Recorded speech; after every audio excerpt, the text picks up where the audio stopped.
والتین والزیتون، زیتون کی قسم۔ حضرت نوح علیہ السلام کے زمانے میں جب طوفان آیا تو اس کے بعد آخر میں پناہ گاہ کہاں ہے؟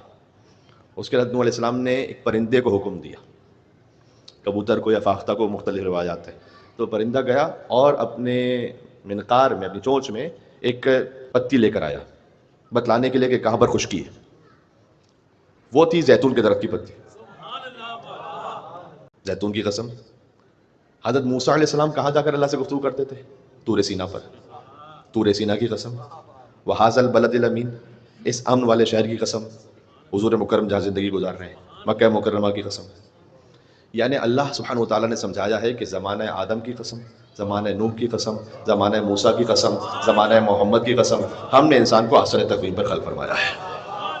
یہ رب سمجھ میں آ گیا؟ یہ بے ربط بات نہیں ہے۔ والتین والزیتون وطور سینین وہذا البلد الامین لقد خلقنا الانسان فی احسن تقویم۔ ہاں جی، اس کا ایک ظاہر ہو گیا، پھر اس کا ایک اور باطن ہے۔ باطن یہ ہے کہ امام ہی نے فرمایا التین والمدینہ، تین سے مراد شہر مدینہ کی قسم، والزیتون مقام امام حسین علیہ السلام کی قسم، وطور سینین، یہ جو طور سینا تھا یہ کہاں پر تھا؟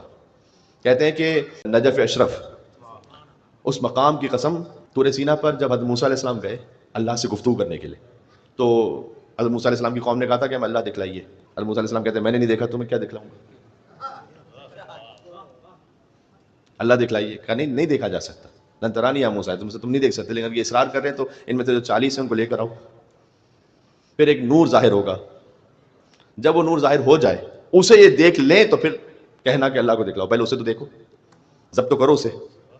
امام معصوم نے فرمایا ہے کہ اللہ سبحانہ وتعالیٰ نے علی بن ابی طالب کی کچھ خاص شیعہ عرش پہ خلق کیے، ان کا نام رکھا ہے کروبیین۔ کروبی کا نام سنا آپ نے؟ کروبیین۔ ان میں سے ایک کروبی کو اللہ سبحانہ وتعالیٰ نے حکم دیا تھا کہ وہ طور سینا پر اپنے نور کا جلوہ کرے۔ یہ مولا علی کا نور نہیں تھا وہاں پر؟ تو جیسے وہ نور جلوہ گر ہوا تو تمام وہ جو تھے وہ تو مر گئے، وہ تو دیکھ وہ اس کو ضبط ہی نہیں کر پائے۔ حضرت موسیٰ علیہ السلام غش کھا کے بے ہوش ہو گئے۔ بقول شاعر کے شوق دیدار کی تفصیل سناؤ موسیٰ، بھئی آپ غش کھا گئے نا، آپ کو شوق تھا، بھئی شوق دیدار کی تفصیل سناؤ موسیٰ، لے کے اب نام علی ہوش میں آؤ موسیٰ۔